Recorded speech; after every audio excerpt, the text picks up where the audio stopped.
السلام عليكم waxaan rabaa inaan tusiyo qaabka oo macbook haddii aad isticmaalaysid aad ugu samayn kartid blue filterka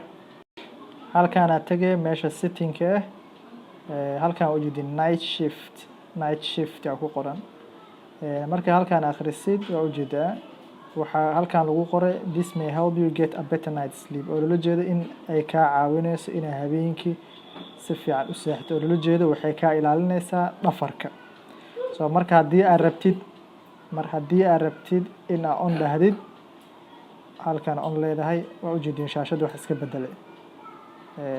xogaa kalarka iska bedelay markii laga qaado sidaan noqonaya markii on la dhahane sidaan noqonaya farq u dhaxeeyo waa intaas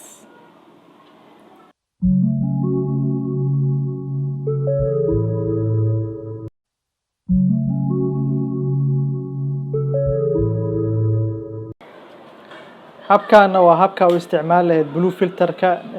aad Windows-ka u saaran lahayd computer hadaa haysatid waa kana computer-kaaga markuu sidaan yahay halkaan geeska jagsiine halkaan uu kugu yaalaa night light jag asiina on oo ku yahay haddii off iska dhahdidna off halkaan on ka leedahay